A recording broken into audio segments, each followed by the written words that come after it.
Well, what's up again, guys? Brian here at 3TR, and before we get into this episode of Choose Questions, I just have a few announcements just to add a little bit of an explanation. For starters, no, my brother is not here. Unfortunately, we just never really found the time to film the episode, so I apologize for really pushing you guys to make questions for two of us, but it's just me, so for the questions that are for two people, I'll just adapt it for me. Number two. The problem, or the kind of technical issue that kind of forced me pushing the this video episode back, is the fact that I did not have I forgot my charger for the battery for my primary camera, and I didn't really feel too comfortable wanting to risk using my own Galaxy. I mean, I might do that one day, but for the time being, I like using this camera to film. So without the battery charged, I could not use this camera, so that's why we didn't use it. And on top of that, if you sent in any questions that were for the kind of the postponing video, I did type in the answers in the comment section for that video. So any questions that were set for the last episode, I'm going to answer here. So starting off real simple with the first question coming from Zyborg136. You want to know, who is my favorite Mortal Kombat character? That's easy. It's Scorpion. It's always been Scorpion. I think it's most people who are fans of Mortal Kombat, their favorite character is Scorpion. That's just from my experience. Next question comes from Tanuki Player, and you want to know, what are my thoughts on Marvel's Defenders, if any? Have I seen it? Yeah, I saw it and I really liked it. There are a few elements of that I think were kind of lacking. For starters, I like the dynamic of each member of the Defenders themselves. My favorite, of course, being Daredevil. I was a little bit disappointed with the Hand, or the primary members of the Hand, because they didn't really seem all that threatening. I mean, you kind of expected them to have some sort of mystical power, and I think one of them did. But for the most part, I think like two of them, or maybe three, had some sort of martial arts training, and they had been around for centuries. But apart from that, that's all we really had coming from the primary members of the Hand. I think the individual performances were just fine, but I don't really think they had much presence. I think the action was very well handled. However, I wasn't really a big fan of the fights that happened at the end of the series, because they were taking place in these dark areas, in these caves, and these catacombs, and it made it really, really hard to see. By far the best fight, in my opinion, in the entire series was the first team up in the hallway scene, which for some reason Daredevil seems to have a tradition of having really good fight scenes in hallways for some reason. So yeah, but overall I definitely did enjoy it, but you know, there's definitely room for improvement. The next question comes from the Immortal Super Being, and you want to know, if Wesker and Deathstroke went head to head, who do I think would win and why? Deathstroke and Wesker,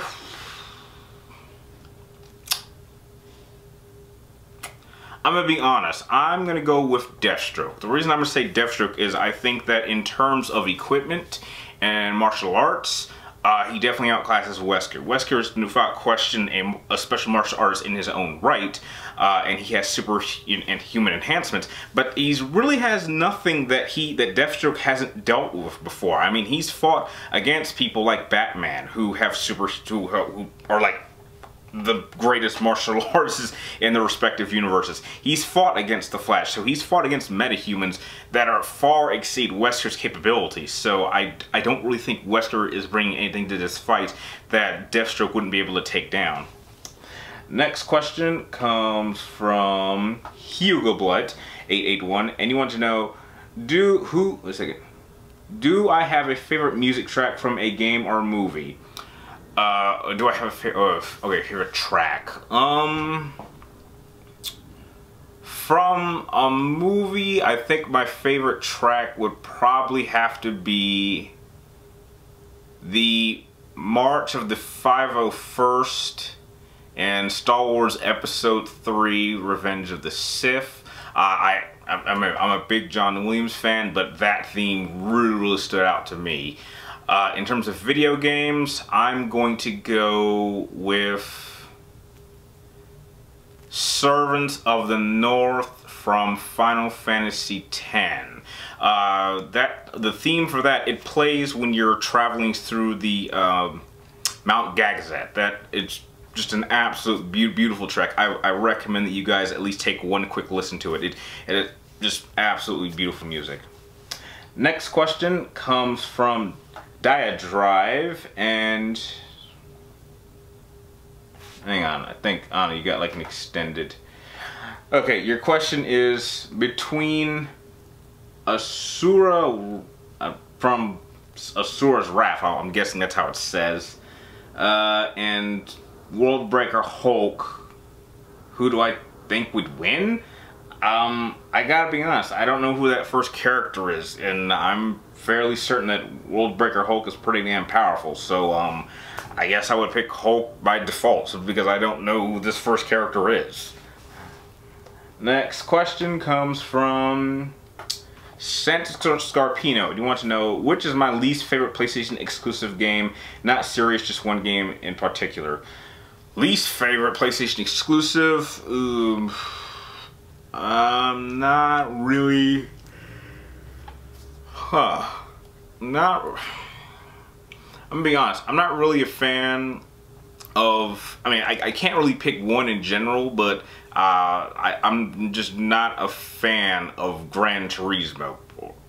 I can't pick one. I'm not a big fan of the series. When I really stop and think about PlayStation exclusives, there really aren't too many I can think of outside of Gran Turismo that I don't like. And so to kind of measure them from my least favorite is a little bit hard to do. But if I could pick just one game, it would be Gran Turismo. Pick any one of them. I'm not a fan of driving simulator games. I'm more of a racing person, and although you can do racing in those games, it's just not as entertaining as something like Need for Speed or Burnout or Split Second. Those type of games are what I like to play most.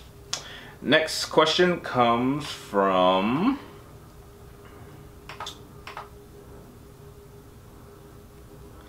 out of all the characters from the Devil May Cry, okay, you got like multiple. It's like one question, but it's like multiple franchises, so I'm only going to answer the first one. But this comes from Dark Rebellion XYZ Dragon, and you want to know, out of all the characters from Devil May Cry, who is my favorite?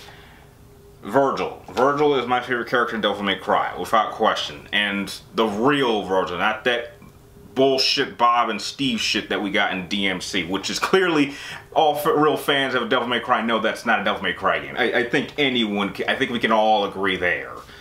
Next question comes from Cyborg136, and you want to know, what two games do I think were utterly terrible that isn't a Metal Gear Solid game or Resident Evil or Final Fantasy game? Well, that's an easy one. I don't think there are too many bad Resident Evil games. There's only really one terrible Final Fantasy game, but if I think something that was utterly terrible, I will have to go with Hannah Montana.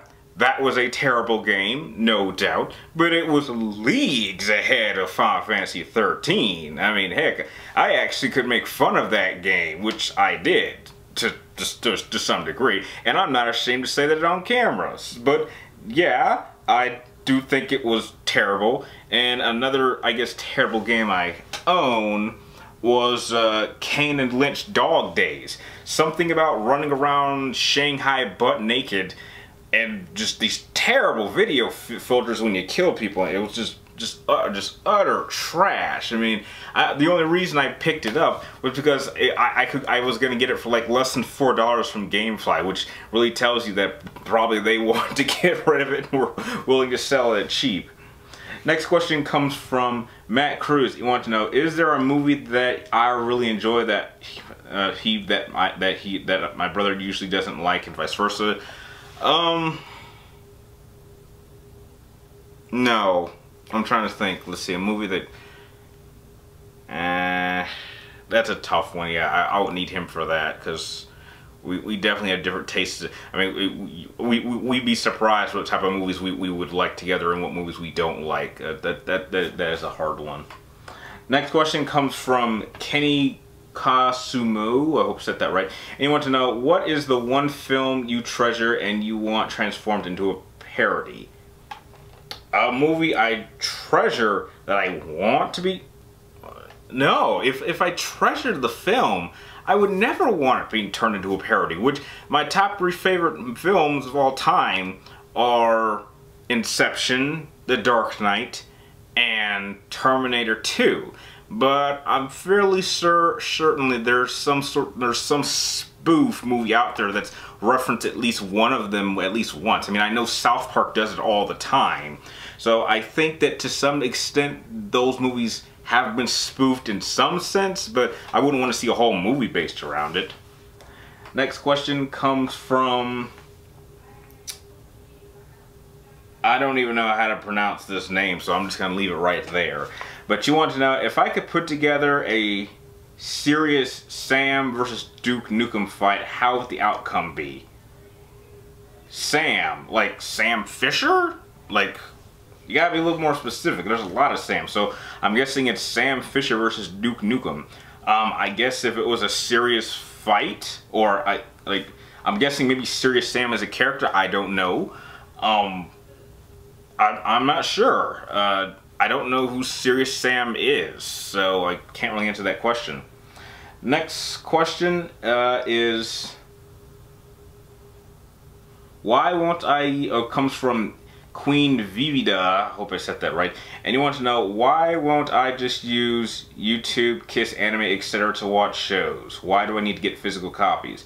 Well, it's not getting just physical copies, it's having the time. I mean, trust me, YouTube is not my job. I actually do have a 9-to-5 job. I mean, I don't work 9 to 5 in general, but I do have an 80-hour job that gives me very, very little time to do things. I mean, I have to divide my time between playing games that I can review, playing games for research, going out, going to see movies. There's a lot of things. For the matchup that I would like to do that will require that much amount of time is simply not possible. The reason why the guys and girls at Death Battle do their jobs so well is because they have a whole staff of people. It's not just 2 people. There's a whole team of people working on this. But when it comes to my matchups, all of it is done by me, which, just to cut in, I'm actually very, very close to finishing the research for Assassin's Creed on both characters. I actually had to start a brand new file, and I'm very, very close to beating both games, so just to throw that in there. Next question comes from Matzo Wesker 17. You want to know, when adapting a book into another medium, which is more preferable, a movie, a TV show, or a comic book? I would say... I would say a TV show, because I think it's successful enough. You can tell your story. You can take as much. You have a certain amount of time, but you have more time. With a movie, you have to obviously make changes, and the trick is not so much trying to tell the same story, but trying to keep the core essence of the story intact. And sometimes when you have to adapt from, say, a book to a movie, that's very, very difficult to do. Now, there's definitely been many, many successes, but I think most people would agree that sometimes the book is better than the film. So, but with a TV show, I think it would be a lot easier to translate, because with you having more time, you don't necessarily have to make those type of changes. So I think that for a book series, you definitely could go with a TV show. I mean, I would say that Game of Thrones is like a prime example of that, even though I personally don't watch it. Next question comes from BillZ, and you want to know, what were the degrees you and my brother got both graduated? Oh, for college. Okay, well, I originally went for a bachelor's degree in computer science, because I wanted to make video games. But when I go back to school, I want to get a bachelor's degree in journalism. As for him, he wants to be an architect. So I'm not exactly sure which degree in particular, but that's what he wants to do. Next question comes from Black Rabbit of NL, said that right. And you want to know, is there a game that one of us hates that the other one likes? Not that I can think of. We don't really have too many games that each of us despises. Although he doesn't hate 13 as much as I do, but he does acknowledge that it is a pretty terrible game. And see, and I think that is the last question of the episode. So I just like to thank all of you guys for sending in your questions. Hopefully I'll be able to get everything a little bit more organized. And I have a bunch of videos that will be coming up hopefully over the next few days, now that I have a little bit of free time to work on them as I'm back home for my trip. And if you like this video, feel free to like, comment down with your questions. Make sure you only send one question per person, just keep it quick and honest. And like always, I want to thank you guys for watching, and I'll see you next time.